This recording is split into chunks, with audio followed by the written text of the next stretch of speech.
Ya, persaudaraan setia di Terate atau PSHT sebagai perguruan pencaksilat telah berkomitmen dalam melestarikan warisan budaya. Kini, PSHT telah memiliki lebih dari 10 juta anggota yang tersebar di 368. Mana nih bro? Wih. Wih, Pak di sini nih. Masih pada ngapain nih? Minum arak. Hah? Arak. Kenapa lu minum? Gak dulu dah. Lupain deh, enak pasti kamu ketagihan banget. Tapi ini kan dilarang sama agama, sama nggak baik buat kesehatan. Sok lucu loh. Beneran, serius. Ini ya, kalau dari kesehatan ya, ini bisa merusak organ-organ tubuh. Kita kan masih muda, masa depannya masih panjang. Jadi nggak usah lah minum kayak gini. Lu apa aja yang rusak gitu? Ya banyak, jantung, paru-paru, kata dokter kita tapi belum ngerokok juga tuh sudah sehat sebenarnya. Kita kan semua butuh ketenangan dengan cara. Nah, kita kan semuanya karena beragama Islam. Ketenangan ya mendekatkan diri, sholat, darus, gitu loh. Jangan lah yang kayak gini lah, ini nggak sehat ini, nggak baik. Juga buang uang juga Ya, kan. urusan kita lah, dosa-dosa kita yang nanggung juga kok. Enggak lah, nggak dulu lah. Cobain aja deh, ini pasti kamu ketagihan banget. Nih, gini aja deh, gini aja. Iya. Pada tahu ini nggak? Kisah Nabi Muhammad dulu yang mengharamkan khamr. Nggak mau tahu juga sih. Ini seru banget ini kisahnya nih. Suka nih pada mesti. Coba deh cerita, gimana ceritanya? Nih ya.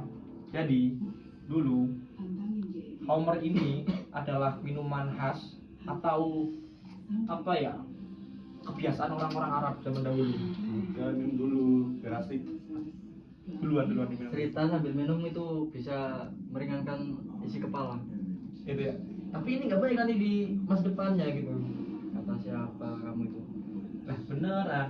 Jadi gini. Kamu aja belum juga tahu gimana nantinya kok. Nah Isi. makanya kita belum tahu nantinya gimana. Ya, kita antisipasi dari sekarang. Hal-hal yang dilarang sama agama, yang nggak baik buat kesehatan kita jauhi. Itu loh, Dit.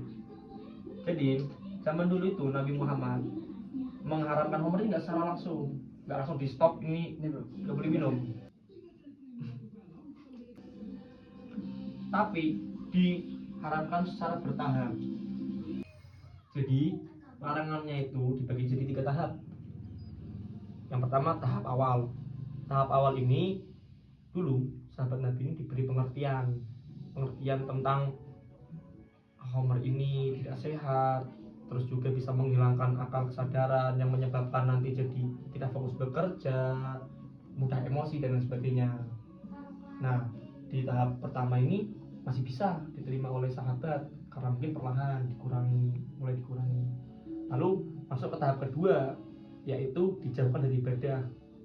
Jadi dulu waktu tahap yang pertama, orang sholat itu masih dengan keadaan minum itu masih diperbolehkan karena hanya diberikan peringatan. Dulu itu. Iya, yang pertama.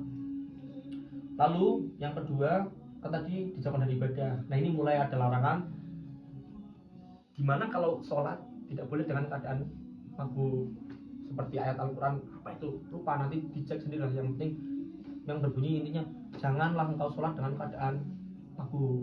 Nah udah mulai nih sahabat, udah mulai sedikit-sedikit menjauhi khamr ini. Lalu yang ketiga yaitu larangan mutlak. Di sini turun ayat yang benar-benar melarang umat Islam untuk minum-minuman yang memabukkan. Larangan mutlak, sudah diputus tidak boleh. Tapi kan tidak langsung tahap itu tadi, bertahap 3 ini. Nah di sini mulai sahabat sadar akan keburukan atau ketidakbaikan dari minuman ini. Jadi mereka sadar bahwa yang namanya minuman khamr ini yang dilarang oleh agama pasti memiliki maksud yang baik untuk kita gitu loh. Oh, jadi gitu ya. Dari dulu itu memang ada larangan mutlak. Ya udah, saya akan berubah kan saya yang selama ini. sama saya juga deh. Ya memang mungkin susah ya untuk diputus langsung, minimal itulah mulai dikurangi. Tuh bro, dengarkan bro. Apaan sih lo?